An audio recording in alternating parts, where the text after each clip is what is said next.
It turns out President Trump is part of a political trend that's dividing voters around the world. To take this country out of the EU. Here in Great Britain, as in other European countries, many seem to agree on one thing. Europe is in the throes of a major political sea change.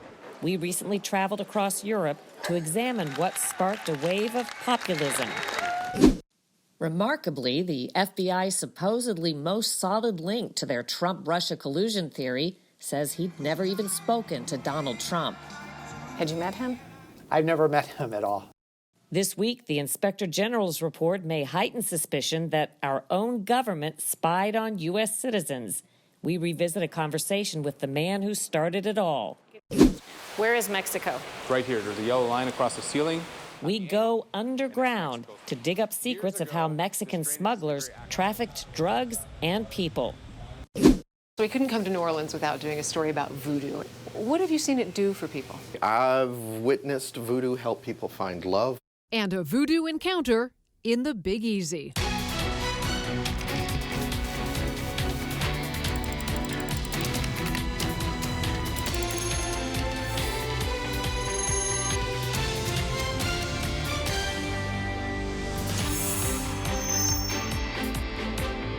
Welcome to Full Measure. I'm Sharyl Attkisson.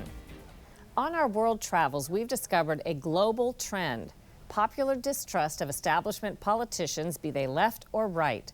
People everywhere seem to be drifting away from the main traditional political parties. Street protests in Chile, the Czech Republic, Lebanon, part of a global upheaval that some embrace but others resist as dangerous to democracy. And what's next is anybody's guess.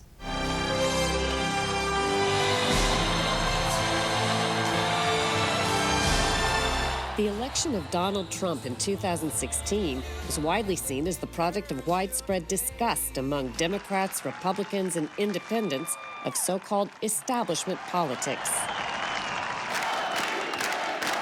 It's a trend far beyond the U.S. We heard expressions of distrust and disapproval of establishment politics on a recent Full Measure trip surveying public opinion from Northern Ireland to Greece. Maybe it's a distance between power and people not feeling they're being listened to. There is two different sides, and the gap between them is growing bigger. Here in Great Britain, as in other European countries, people we spoke to are expressing a great sense of uncertainty. But many seem to agree on one thing: Europe is in the throes of a major political sea change. The whole front page. Journalist Liam Halligan is a columnist for The Telegraph in the UK. You're getting more and more ordinary voters in Europe voting for non-traditional, non-mainstream parties. And we hear a lot about some of them going right, but also a lot of them are going left as well. That includes a rush to Europe's left-wing Green Party. I'm actually a part of the Green Party in Germany, and I believe... What is the Green Party in a sentence or two? What does it believe? Strong environmental protection. The stunning election victory saw the Greens double their vote. In recent elections, the Greens came in third in France, won 9 out of 10 bigger cities in Germany, and took a block of 70 votes in European Parliament. There's actually no universally accepted definition of what exactly populism is. The Massachusetts Institute of Technology held a scholarly forum earlier this year to try to come up with one. They run for the people, they run against the establishment, and as we'll hear this evening, they run for themselves, above all. In one way or another, they suggest that they, and only they, represent what populists often refer to as the silent majority, or also very typically as the real people. I think it's true that people feel they're not being listened to by the establishment politicians. Malachy O'Doherty is a journalist in Northern Ireland. What is populism? How would you define that? Populism is when large numbers of people who are not thinking clearly about their political realities, who are defying gravity, are attracted by a vision which a political leader is offering them without explaining how that vision can be fulfilled. A politically popular vision of something. Yes, yes. In simple terms, many describe populism as ordinary people lashing out against the establishment swamp. In the most recent national elections in Europe, 1 in 4 votes was for a populist, according to one analyst. Populist leaders have won elected government posts in 11 European countries. And outside Europe, populists have been elected to top spots in 5 of the world's 7 biggest democracies: the U.S., Brazil, India, Mexico, and the Philippines. Eric Kaufman is a professor of politics at Birkbeck College, University of London, where he examines populist trends. It can be left-wing, it can be right-wing, it can be religious, it can be secular nationalist. There are many different types of populism. Populism for me is just essentially about being anti-elitist and to some extent against the system. So I don't think it implies right or left. Kaufman sees the rise of populist politicians as the people's response to rapid shifts caused by out-of-control immigration. Essentially, we are going through very rapid demographic transformation in the West, ethnic change. Some people are fine with that, and some people find that to be unsettling. And that difference between the people who embrace and like change and those who find it unsettling is reshaping politics. My argument is essentially that's reconfiguring the politics of Western countries. David Cowling is a political analyst at King's College, London University.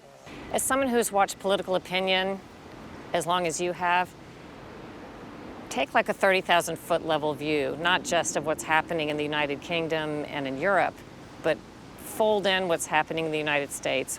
Kick the bums out is, I think, an American expression, not one we'd use in the United Kingdom, of course. But that's very appealing. And some people say, oh, yes, but it's populism and all this. What? Yes, it's popular. Why is it popular? Don't just stand, shouting as they do, railing against it.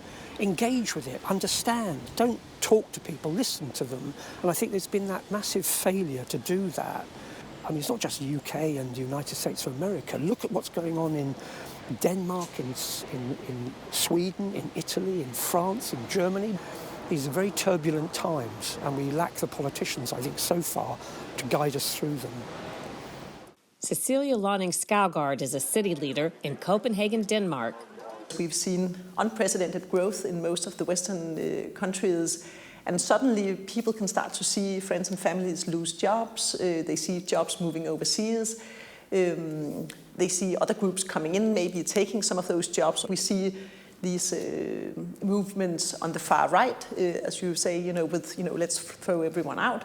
Also on the far left, let's tax everyone and, let's use all the money on saving the planet, which is definitely very, it's very sympathetic, but it's also slightly unrealistic, right?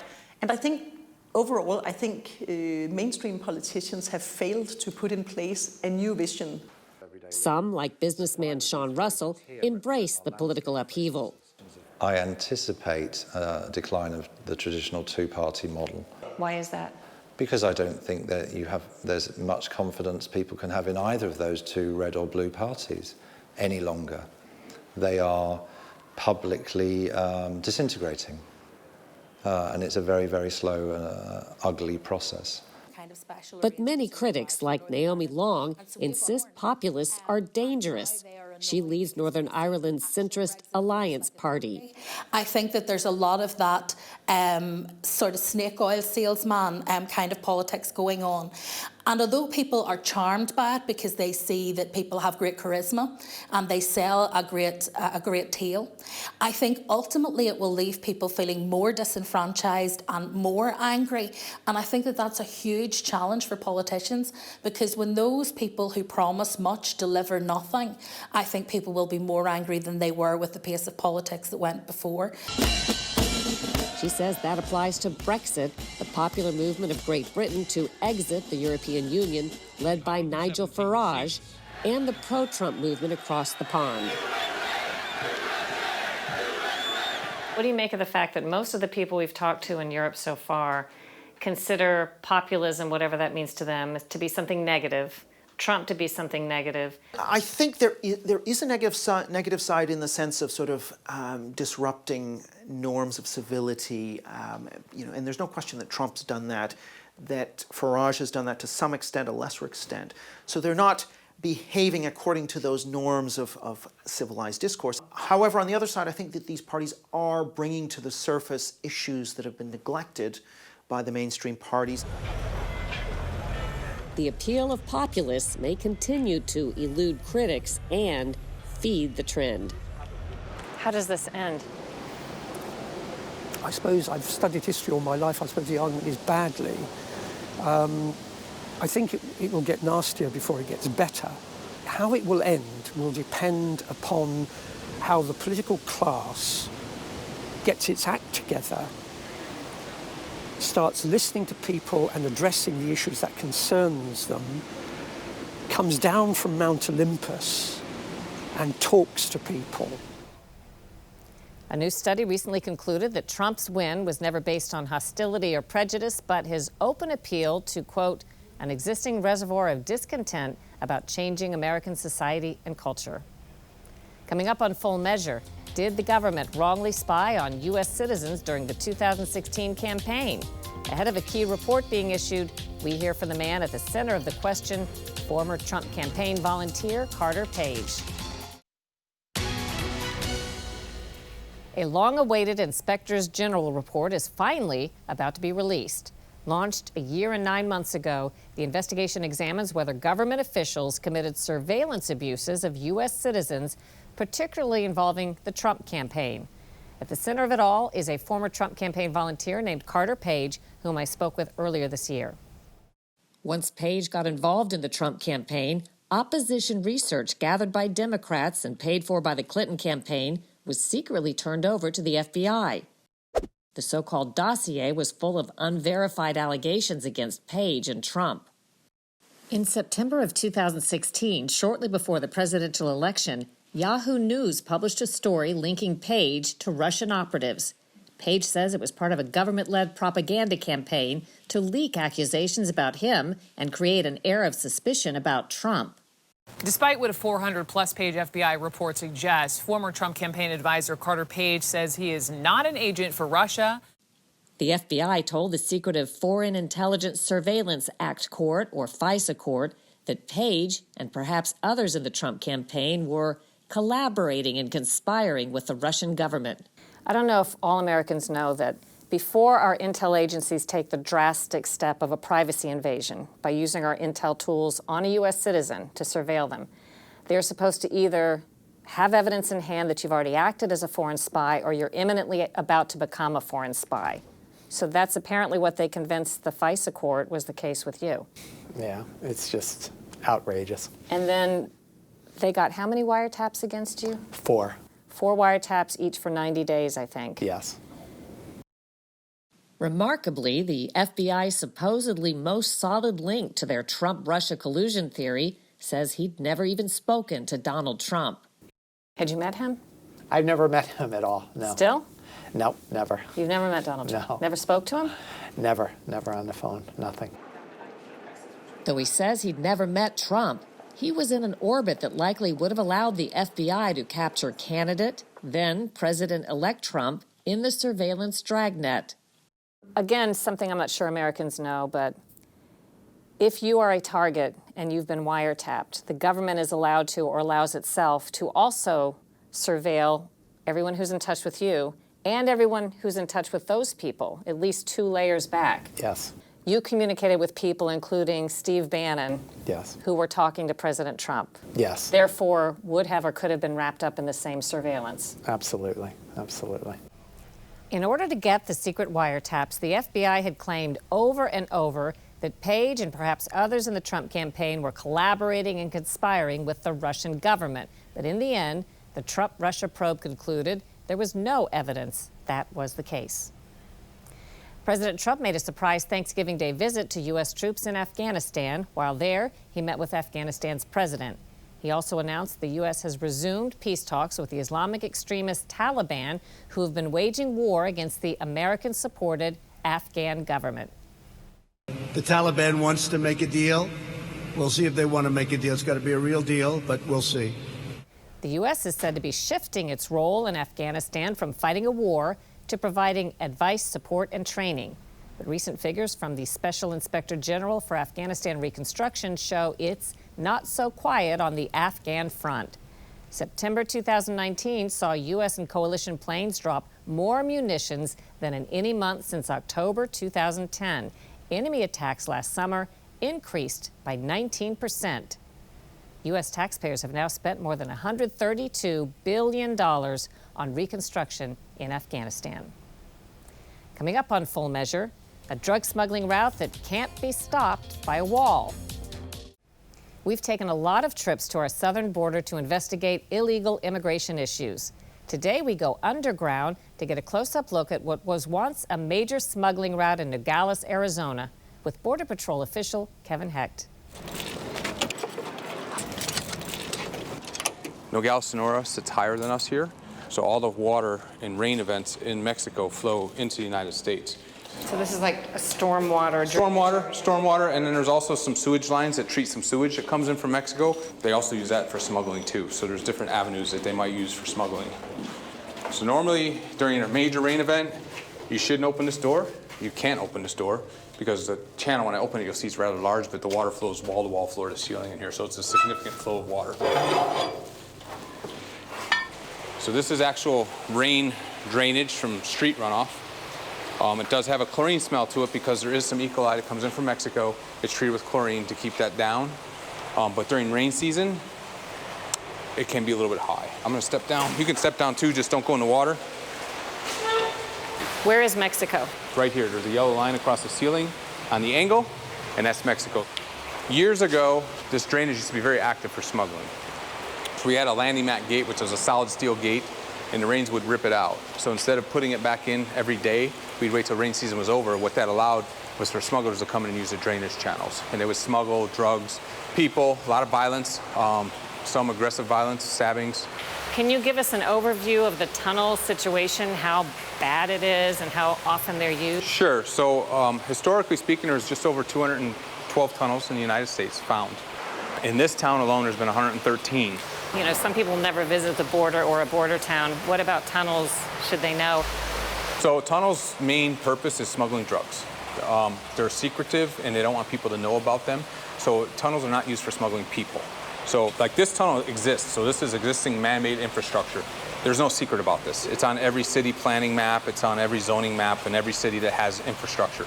So they'll use people in these, not a problem. Like, was that a new thing that people recognized they could use this as a smuggling tunnel? So this has been used for a very, very long time.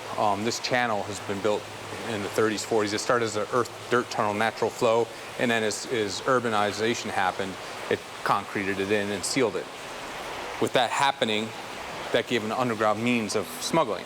So over time, yes, they developed ways, but we've changed our gates to this bollard style, and we actually have more active patrols, so they adapted to that. So in the early 90s, mid 90s, this started picking up a little bit more underground. So then we had to counter that.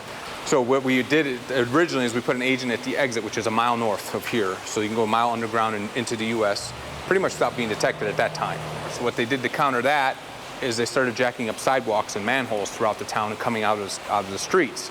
So then we had to counter that and started welding those down. So then we obviously pushed forward towards the border, came up with a design that would prevent the gates from getting ripped out, attacked at the border, so that solved our problem the whole mile north of the border. Border agents go through extensive training to go in the illicit drug tunnels. We'll be right back.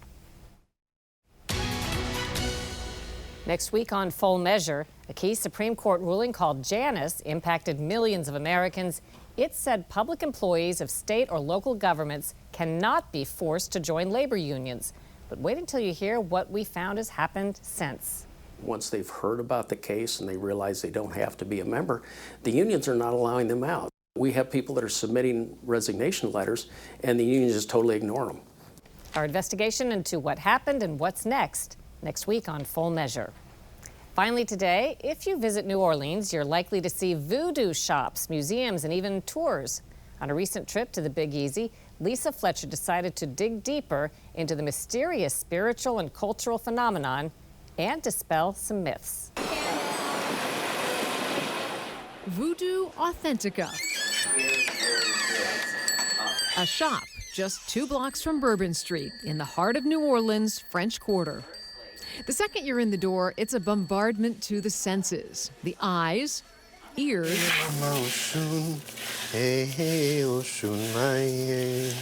and even nose. It's where voodoo priest Czar was making soap for shoppers. The soaps I make are for 7 particular spirits. Czar has been practicing voodoo for 30 years. So we couldn't come to New Orleans without doing a story about voodoo. What have you seen it do for people?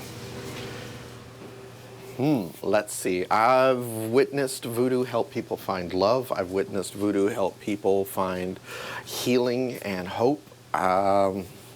My own personal story, I've gone from 53 pills a day for my leukemia to 7. I was told I would never walk again when I got hit by a car.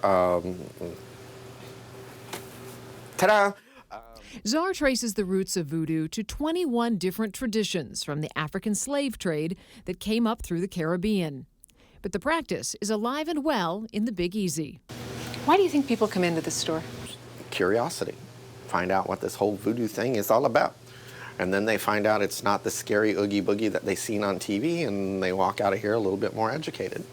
What you may know best are voodoo dolls. Stick a pin in your enemy and they suffer. Czar says that's not voodoo.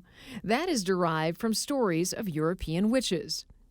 He says the pins in voodoo dolls are simply meant to mark your own trouble spots. Say you were out riding a horse one day, you fell off and you hurt your shoulder. You would be brought to somebody like me. We would take a piece of the outfit you had an accident in, make a doll out of it, stick a pin in the shoulder, stick it on the shelf. Next time you came back to see me, I'd say, hey, go get your doll. You'd bring me that doll. I'd see that pin. I'd say, okay, we worked on your shoulder last time. It just denoted everywhere we were praying for healing. Inside Voodoo Authentica, there are 27 different altars where people can leave items for the spirits. Everything from cigarettes to coins. And even bus tickets. Pinch? And though I didn't leave anything behind, I did take something home.